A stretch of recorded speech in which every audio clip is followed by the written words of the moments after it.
اور 18 ویسے ماننا پڑے گا مس تبیر علی، آپ کے ہاتھوں میں کمال ہے۔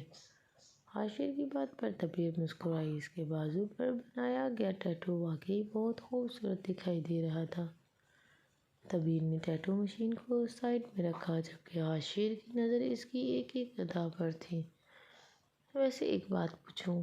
حاشر کی بات پر تبیر اسے سوالیہ نظروں سے دیکھنے لگی۔ تبیر تم واقعی بہت ٹیلنٹڈ ہو، لڑکی ہو تو تم اگر انڈسٹری جوائن کر لو تو 4 چاند لگ جائیں گے ہماری انڈسٹری کو۔ حاشر کی بات پر تبیر نے معصوم سی شکل لیے اسے دیکھا جیسے وہ اس بات سے بہت بیزار ہو چکی ہو۔ کیا ہوا؟ کیا میں نے کچھ غلط کہا؟ حاشر نے سوالیہ نظروں سے اسے دیکھا جس پر تبیر نے مزید معصوم شکل بنائی۔ نہیں سر، ایکچولی 1 منٹ تبیر پلیز، ذرا ڈونٹ کال می سر۔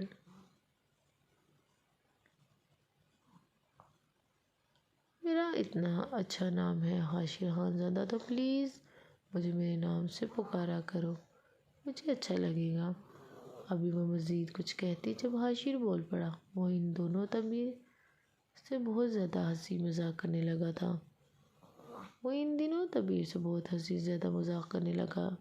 تھا۔ وہ نہ جانے کیوں وہ چھوٹی سی لڑکی اتنے بڑے اسٹار کے دل میں اتنی آسانی سے کیسے جگہ بناتی جا رہی تھی۔ ایکچولی حاشر مجھے ان سب سے کوئی انٹرسٹ نہیں، ٹرسٹ می۔ تبیر کے دھیمے لہجے پر حاشر کے چہرے پر بہت سی پرسکون سے تاثرات آئے تھے جبکہ اس کے لبوں سے اپنا نام سن کر وہ مسکرایا تھا۔ شاید اسے اچھا لگا تھا اس چھوٹی سی معصوم سی لڑکی کے منہ سے اپنا نام سننا، مگر ایسا کیوں؟ مطلب یہاں تو آج کل ہر دوسرے بندے کا شوق فلم انڈسٹری کو جوائن کرنا ہے، مطلب کیسا بھی ایکٹر رول ملے، کیسا بھی کام ملے، لیکن لوگوں کو بس کسی بھی طرح اس فیلڈ میں آنا ہی آنا ہے۔ مگر تمہیں آخر کس چیز کی کمی ہے؟ پریٹی ہو، کیوٹ ہو، ٹیلنٹڈ ہو اور انٹیلیجنٹ ہو، تم میں شاید ہی کوئی کمی ہوگی۔ حاشر کی بات پر تبیر اسے بڑی غور سے دیکھنے لگی۔ حاشر کس طرح اس سے فرینڈلی بات کر رہا تھا۔ وہ وہی شخص تھا نہ جس سے ملنے کے لیے لوگ قطاروں میں کھڑے ہوتے تھے۔ اس کی ایک جھلک دیکھ کر ہر شخص خود کو دنیا کا سب سے خوش نصیب انسان سمجھنے لگتا تھا۔ وہ شخص آج ایک عام سی لڑکی کے ساتھ بیٹھا ایسے بات کر رہا تھا جیسے وہ اس کے لیے برابر کا اسٹینڈرڈ رکھتی ہو۔ مگر مجھے یہ ایکٹنگ کرنا یہ وہ سب نہیں آتا، بلکہ آتا بالکل بھی نہیں۔ تبیر نے چہرے پر آتے اپنے بالوں کو کان کے پیچھے کیا، کان کے پیچھے کرتے ہوئے کہا۔ حاشر نے آنکھیں چھوٹی کرتے ہوئے اسے دیکھا۔ اچھا ایک بات بتاؤ، اگر کبھی تمہیں آفر آئے تو؟ تبیر نے ناسمجھی سے اسے دیکھا۔ آئی میں کسی ڈرامے میں رول ادا کرنے کی آفر؟ پھر کیا تب بھی تم منع کر دو گی؟ اپنا سوال کر کے وہ جواب کا منتظر تھا جس پر تبیر نے ایک گہری سانس لی۔ جی ہاں، میں منع کر دوں گی۔ تبیر کی بات سن کر وہ اتنا تو سمجھ چکا تھا کہ سامنے جو لڑکی بیٹھی ہے وہ ہر طرح کے لالچ سے پاک ہے۔ ویل تھینک یو سو مچ تبیر، بہت اچھا لگا تمہارے ساتھ یوں کام کر کے۔ حاشر نے مسکراتے ہوئے سائڈ ٹیبل پر سے اپنا موبائل اٹھاتے ہوئے کہا۔ اب اس کی نظریں موبائل پر مرکوز تھیں۔ وہ گلاس فریش جوس ابھی تو تھوڑے گھمنڈی انداز میں سامنے کھڑا ملازم کو کہتا ہوا واپس موبائل پہ مصروف ہو گیا، جبکہ ملازم حکم سنتا ہوا الٹے پاؤں بھاگ گیا۔ تم نے ٹکٹس تو نہیں کروائی؟ ٹکٹس تو نہیں کروائی؟ نہیں حاشر، وہ غنی کہہ رہی تھی کہ ہم آج شام اس ہی گاڑی سے واپس کے لیے روانہ ہوں گے۔ تبیر کی بات پر وہ نہ سمجھی سے اسے دیکھنے لگا۔ آج شام؟ کیا مطلب؟ کیا آپ لوگ واپس آج ہی جائیں گے؟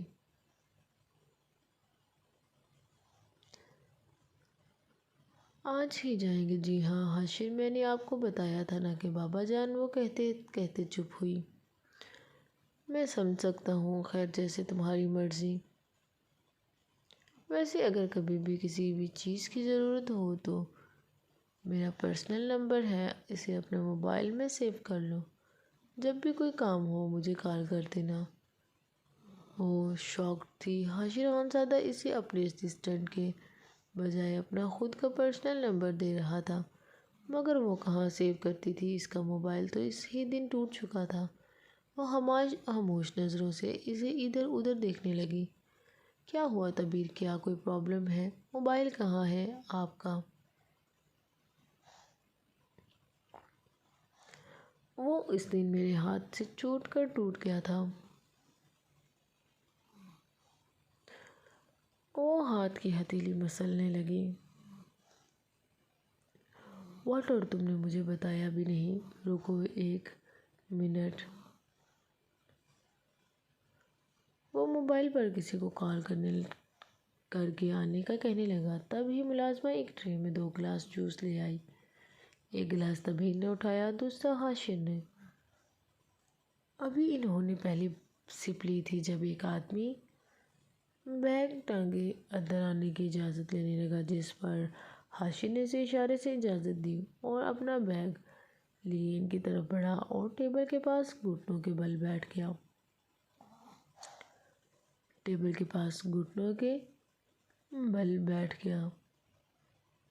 بیٹھ کر اپنے بیگ میں سے کچھ مہنگے ترین موبائلز کے باکسز نکالنے لگا۔ تبیر کو یہ سب کچھ سمجھ نہیں آ رہا تھا۔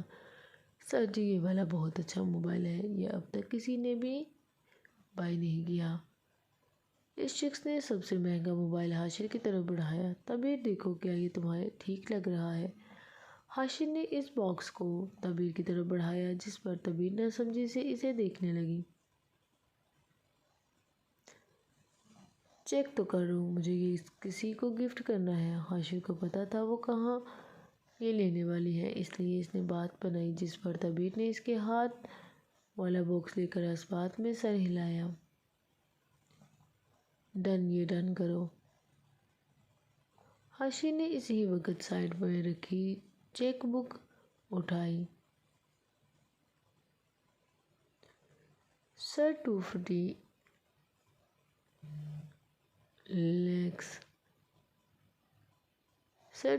لیکس۔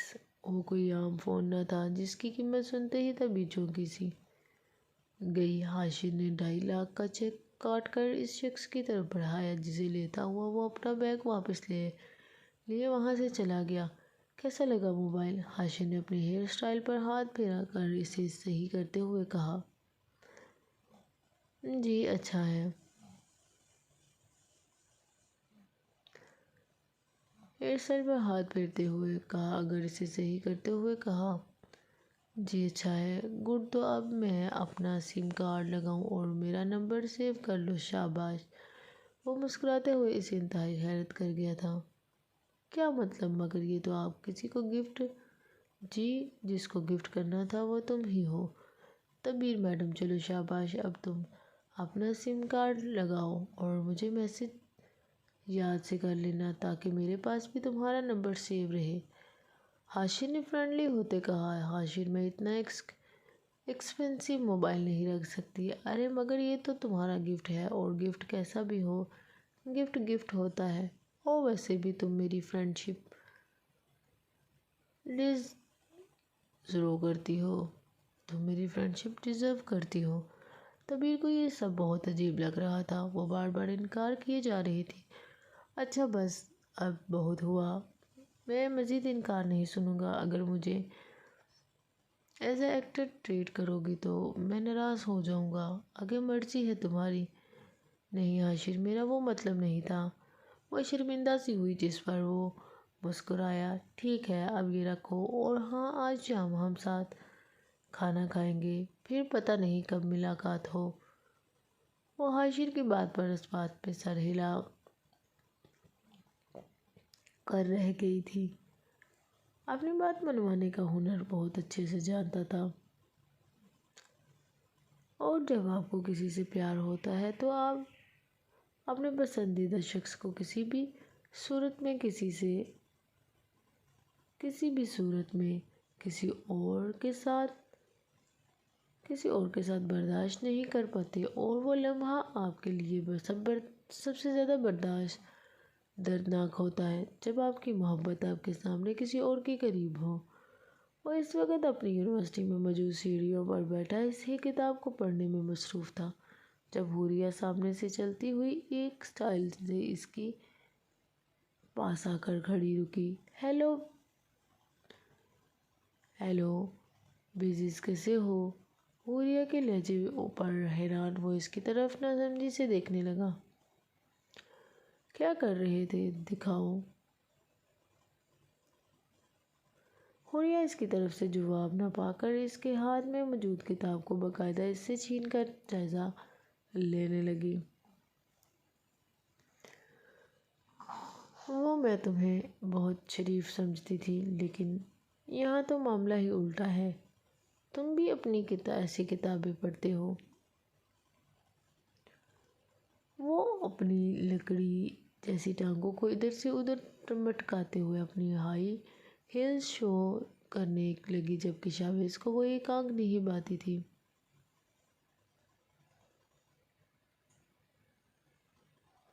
ادھر دیر سے شاویز سیڑھیوں سے اٹھتا ہوا اس سے بڑی تمیز سے کہنے لگا، جس پر وہ پیچھے ہوئی، جس کا مطلب صاف تھا کہ وہ یہ کتاب نہیں دینے والی اتنی بھی انوسینٹ نہیں ہو جتنی دکھتی ہو۔ حوریہ نے اسے سر تا پیر دیکھتے ہوئے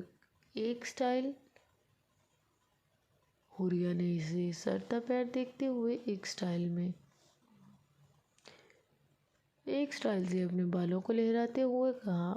وہ اورنج ٹی شرٹ کے ساتھ بلو پینٹ میں آج کافی زیادہ ہینڈسم نوجوان لگ رہا تھا، جبکہ ہر بار کی طرح ہاتھ میں گھڑی بالوں کو ترتیب سے سیٹ کیا ہوا وائٹ جوگرز میں ملبوس تھا۔ بے شک وہ کسی بھی لڑکی کو اپنی طرف بآسانی متوجہ کر سکتا تھا۔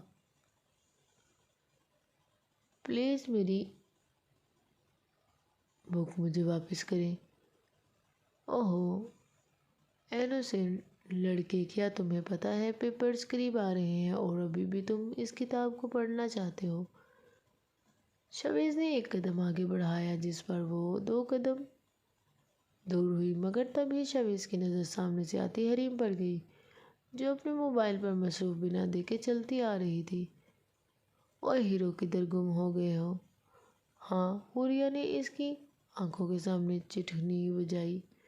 چٹکی بجائی۔ اس کی آواز پر وہ چونکا، جبکہ اس کی آواز اتنی اونچی تھی کہ سامنے سے آتی حریم بھی ان کی طرف متوجہ ہوئی، مگر جب سامنے نظر آ گئی تو دماغ گھوم گیا۔ وہ لڑکی شاویز کی اس قدر قریب ہوتی جا رہی تھی، جبکہ شاویز اس کی جلسی دیکھ چکا تھا، کیونکہ وہ دانت پیستے ہوئے اب وہیں رک کر حوریہ کو گھور رہی تھی۔ کہیں بھی نہیں، آپ مجھے میری بک واپس کر رہی ہیں یا نہیں؟ شاویز نے جان بوجھ کر حوریہ کی طرف قدم بڑھائے، جس پر حوریہ بھی مزید اس کے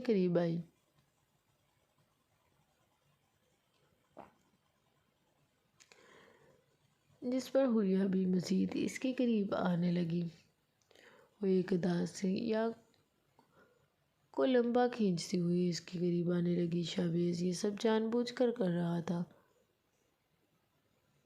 وہ کچھ دیکھنا چاہتا تھا، کچھ ایسا جس سے اس کی ایک کنفیوژن دور ہو جائے، یا پھر ابھی واضح الفاظ ہی کہہ رہا تھا جب اس کی نظر حوریہ کے دوسرے ہاتھ میں پکڑے سیل فون پر گئی۔ اس نے ایک جھٹکے سے اس کے ہاتھ سے موبائل چھینا، جس پر وہ چونکی۔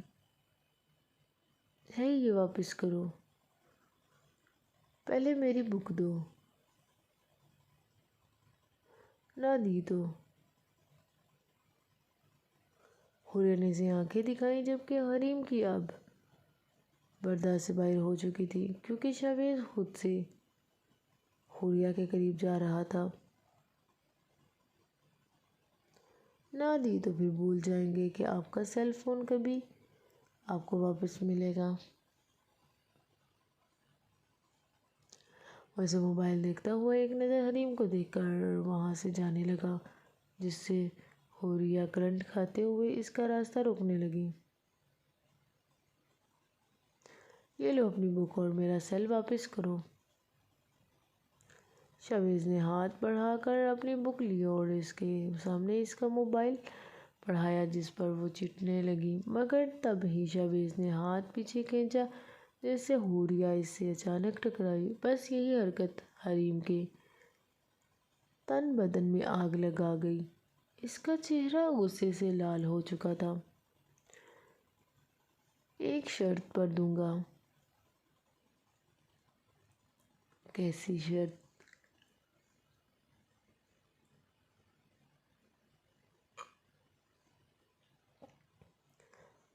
کیسی شرط؟ حوریہ نے اسے گورا۔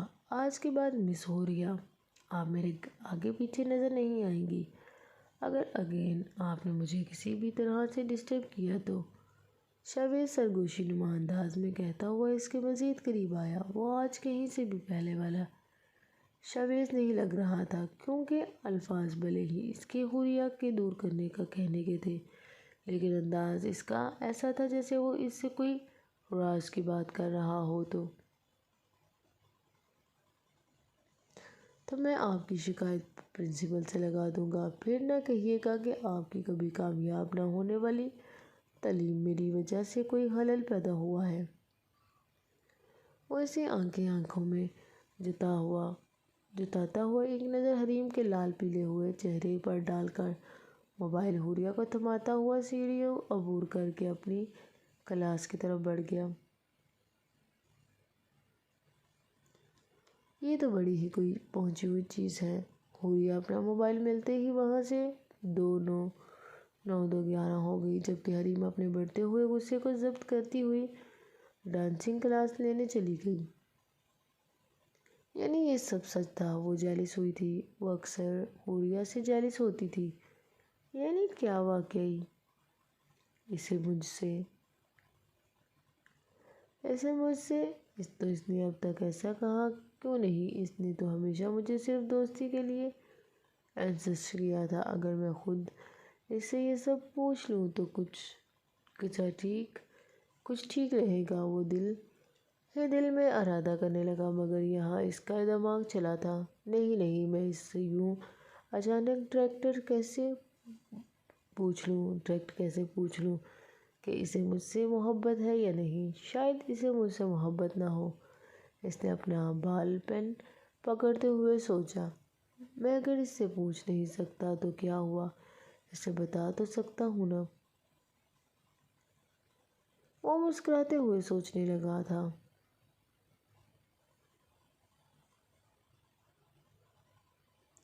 میں اس سے ملنے خود جاؤں گا۔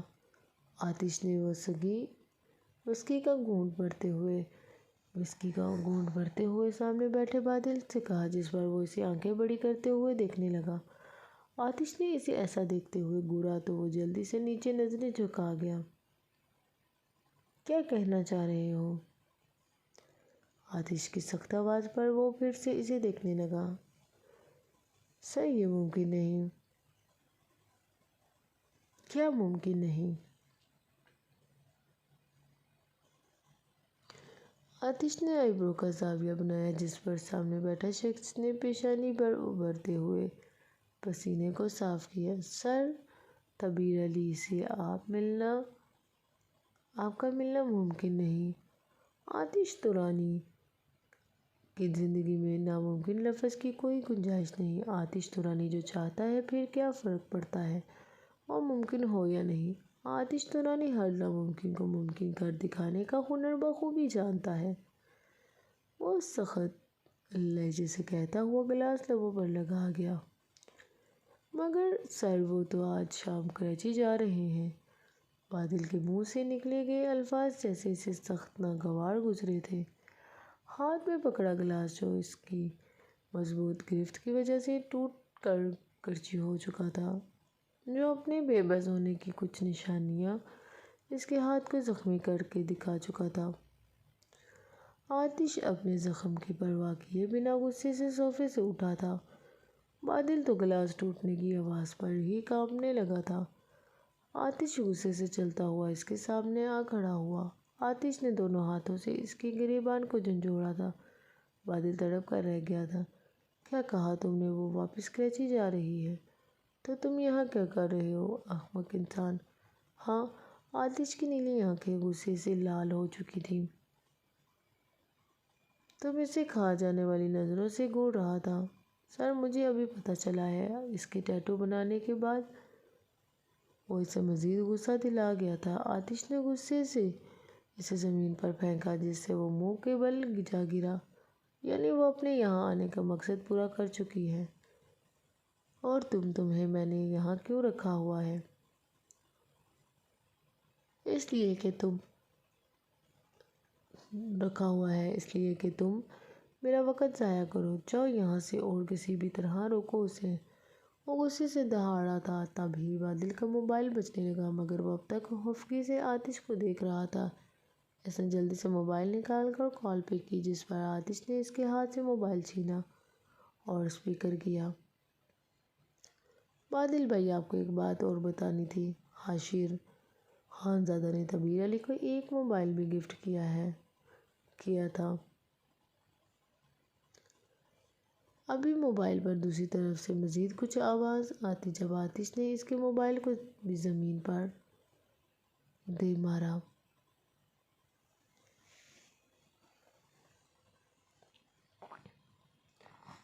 وہ دہاڑا تھا ایک بے پھرے ہوئے شیر کی طرح۔ وہ کسی آتش فشاں پہاڑ کی مانند واضح ہو رہا تھا۔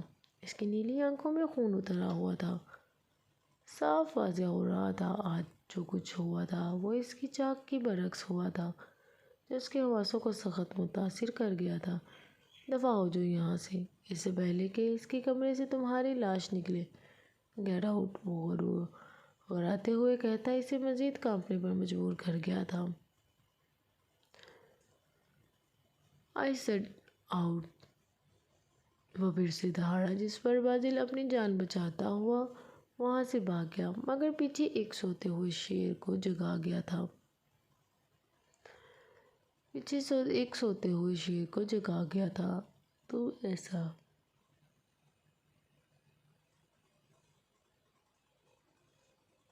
تم ایسا نہیں کر سکتے تبیر علی۔ مانا کہ تم اپنے مقصد کے کامیاب ہو چکی ہو، لیکن اب مزید تم آتش ترانی سے بھاگ نہیں سکتی۔ میں تمہیں تمہارے اس مقصد میں کبھی کامیاب نہیں ہونے دوں گا۔ میں تمہارے لیے ایک ڈراؤنا خواب بن جاؤں گا۔ وہ کبھی ادھر کبھی ادھر چکر کاٹ رہا تھا۔ وہ نہیں چاہتا تھا کہ تبیر کہیں بھی جائے۔ نہ جانے کیوں وہ تبیر کے یہاں سے جانے پر ناخوش بھی تھا۔ اس کے لیے تبیر کے گھر کا پتہ لگانا بہت آسان تھا، لیکن وہ چاہتا تھا جب تک اس کی شوٹنگ یہاں پر ختم نہیں ہو جاتی تبیر اس کے آس پاس رہے۔ وہ جیب سے موبائل نکال کر کال ملانے لگا۔ کچھ بھی کر کے ان کی ٹیم کو آج جانے سے روکا جائے۔ تمہیں اس کے لیے اپنی جان بھی دینی پڑے، ورنہ تمہاری نوکری گئی۔ وہ اپنے دوسرے جاسوسوں کو دھمکی دیتا ہوا موبائل صوفے پر اچھال کر دونوں ہاتھوں سے سر پوچھنے لگا۔ تبیر علی، تم مجھ سے بھاگ نہیں سکتی۔ تم جتنا مجھ سے دور جاؤ گی، مجھے اتنا تمہارے قریب میں آؤں گا۔ تم مجھ سے نہیں بچ سکو گی۔ تم سے مجھے محبت بے چین کیا ہے، نہ جانے کب اور کیسے، مگر تم مجھے اپنے قریب آنے پر مجبور کیا۔ میں وہ واقعی بہت بے چین تھا۔ زندگی میں پہلی بار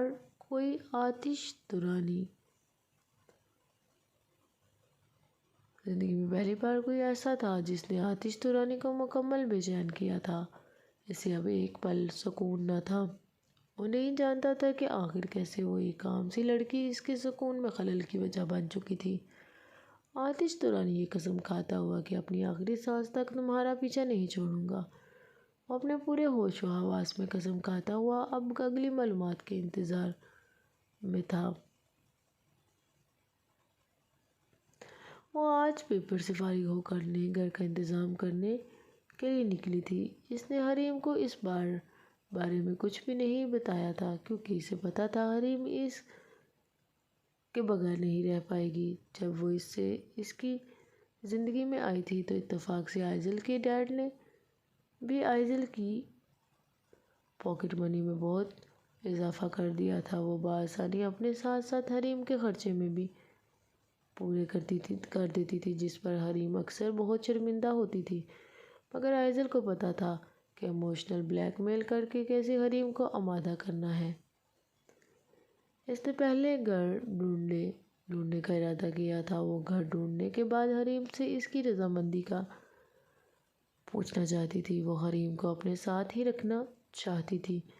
اگر حریم رضامند ہو جائے تو پھر اس سے آدھا سفر ہی طے کیا تھا۔ جب اس پاس دریس کی کال آنے لگی، وہ کال پک کرتے ہوئے اسپیکر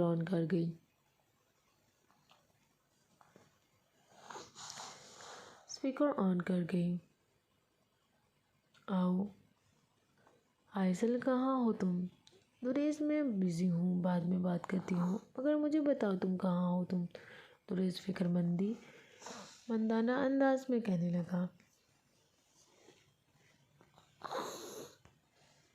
دریس، میں نے کہا نہ بعد میں بات کروں گی۔ وہ اپنی بات مکمل کر کے بنا اس کے کچھ سنے کال ڈسکنیکٹ کر کے گئی۔ اب وہ کسی ہوم ایجنسی آفس کے سامنے رکی تھی۔ اس نے اپنا موبائل گاڑی میں رکھ چھوڑا اور خود چلتی ہوئی اندر۔ وہاں بہت سے لوگ موجود تھے، جن میں کچھ ایجنسی کی ٹیم میں سے تھے اور کچھ اس طرح کے گھر تلاش میں وہاں آئی تھی۔ اس نے پاس نظر دوڑائی، پھر سامنے ریسیپشن پر کھڑی لڑکی کے پاس گئی۔ لیسن، مجھے اپارٹمنٹ کے اباؤٹ کام ہے، آپ مجھ سامنے والے ٹیبل پر چلی جائیں۔ وہ لڑکی اشارے سے کہتی ہوئی کمپیوٹر میں مصروف ہو گئی، جبکہ آئزل اس کے بتائے گئے ٹیبل کی طرف بڑھی۔ دوسری طرف وہ جو اس کے لیے بے انتہا پریشان ہو جا رہا تھا۔ آئزل کا یوں اس کے منہ پر فون بند کرنا اس کے لیے سخت ناگوار گزرا تھا۔ وہ غصے سے اپنی بائیک پر بیٹھا اور پاگل اور گلے اسپیڈ سے ڈرائیونگ کرنے لگا۔ تھینک یو سو مچ، ایک بار اس اپارٹمنٹ کو دیکھنا چاہوں گی۔ تھینک یو سو مچ، ایک بار میں اس اپارٹمنٹ کو دیکھنا چاہوں گی، اور ضرور آپ کل ہی آ جائیں اور دیکھ لیں، پھر ایڈوانس پے کر دیجیے گا اور جب دل چاہے یہاں شفٹ ہو جائیے گا۔ شکریہ، اللہ حافظ۔ وہ وہاں سے بڑی خوشی سے اٹھ کر باہر کو آئی۔ اس نے سب سے پہلے دریس کو کال کی، مگر اب اس کا نمبر آف جا رہا تھا۔ پھر اس نے حریم کو کال کرنے کا سوچا، مگر رکی کیونکہ وہ اس سے یہ بات سامنے بیٹھ کر بتانا چاہتی تھی۔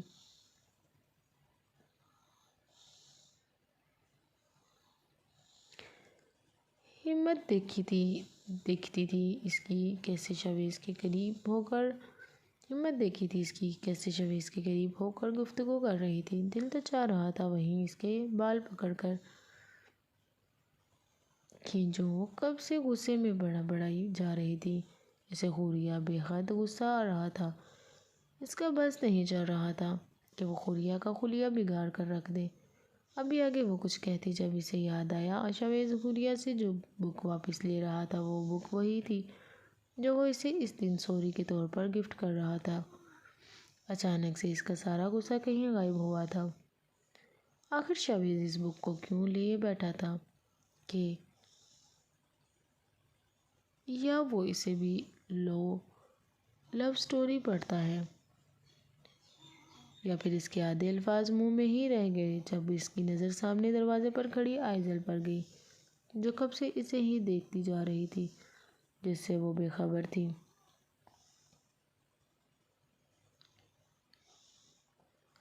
آئزل، تم کب آئی؟ آئزل خاموشی سے چلتی ہوئی اس کے پاس آنے لگی، جبکہ آئزل اسے آنکھیں چھوٹی کرتے ہوئے گھور رہی تھی، جیسے کچھ جاننا چاہ رہی ہو۔ حریم بڑبڑاتے ہوئے بیڈ سے اٹھی۔ یہ کس شاویز کی باتیں سوچی جا رہی ہیں؟ آئزل نے دھیمے لہجے میں پوچھا، جس پر وہ چور نظروں سے اسے دیکھنے لگی۔ بتاؤ حریم، کون شاویز؟ میں نے تو کسی شاویز کے بارے میں نہیں سوچا۔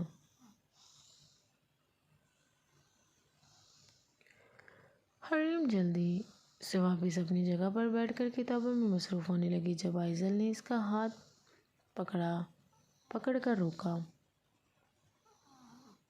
مگر تم نے تو ابھی خود ہی کسی شاویز اور اسٹوپڈ ہوریا کا نام لیا تھا۔ آئزل کی بات پر وہ آنکھیں گھماتے ہوئے اپنے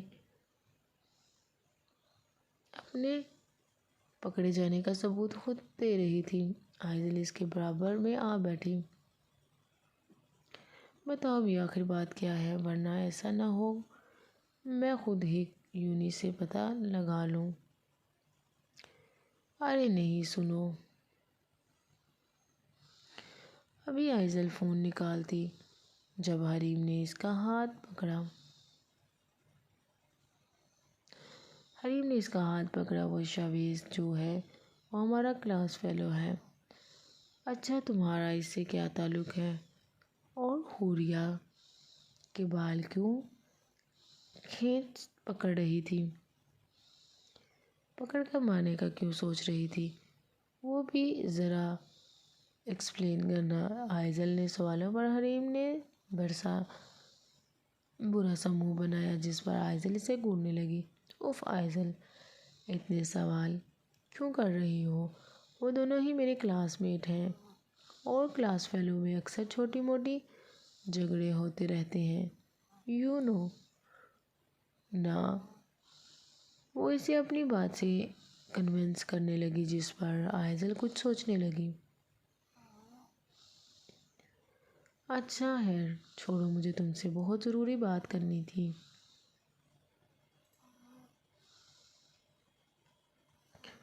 آئزل نے آج پہلی بار اس کی بات کو مانتے ہوئے بات بدلنے کا فیصلہ کیا اور اپنی بات پر آئی۔ ہاں، کہو۔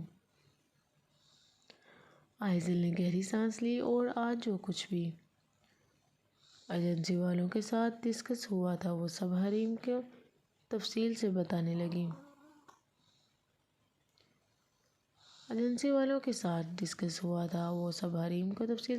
لگی۔ وہ لوگ واپسی کے لیے نکل رہے تھے، مگر 10 منٹ کا راستہ طے کرنے کے بعد ہی ہنی کے ڈرائیور نے گاڑی خراب کا بہانہ بنا دیا تھا، جس وجہ سے انہیں ٹیکسی میں واپس ہوٹل جانا پڑا تھا جہاں وہ لوگ پہلے دن رکے تھے۔ یہ سب آتش دھرانے کے آدمی نے کروایا تھا تاکہ طبیر علی اس شہر سے کہیں نہ جا سکیں، کیونکہ یہ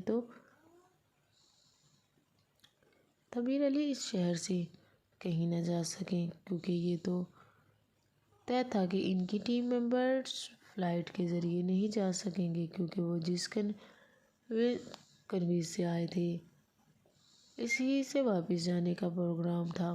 وہ اس وقت ہوٹل کے نچلے حصے میں بنے ریسٹورنٹ میں بیٹھے ڈنر کر رہے تھے، جبکہ طبیر بہت اپسیٹ تھی، کیونکہ اس کے لیے اب اس شہر میں ایک پل بھی رہنا بہت مشکل ہو چکا تھا۔ وہ آتش دھرانی نامی مشکل سے بھاگنا چاہتی تھی، مگر وہ نہیں جانتی تھی کہ کوئی ہے جو اس وقت بھی اس کے معصوم سے چہرے پر پیاری سی پریشانی کو دیکھ کر مسکرا رہا تھا۔ اف اللہ سینیوریٹا، کیوں ایسی بیٹھی ہو؟ اپنا کھانا فنش کرو۔ رائما کی بات پر اس نے بنا کچھ کہے نیچے سر جھکا لیا، جس پر رائما نے ہنی کو دیکھا جو طبیر کی پریشانی پر کافی فکر مند تھی۔ اچھا، تو یہ کافی پیو گی؟ ہنی نے اس کی طرف کافی کا مگ بڑھایا، جس پر اس نے نفی میں سر ہلایا مگر تب ہی اس کا موبائل جو اسی حاشی خانزادہ نے اسے گفٹ دیا تھا وہ بجنے لگا، مگر کسی اننون نمبر کی کال تھی۔ ایکسکیوز می وہ کہتی ہوئی سائڈ میں آئی، مگر اب کال بند ہو چکی تھی۔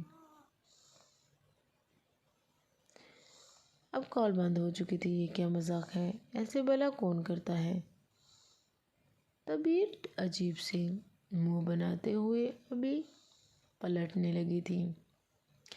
یہ کیا مذاق ہے؟ ایسا بھلا کون کرتا ہے؟ طبیعت عجیب سے منہ بناتے ہوئے ابھی پلٹنے لگی تھی جب وہ اچانک سے اس کے راستے روکے کھڑا ہوا تھا۔ وہ چونکی۔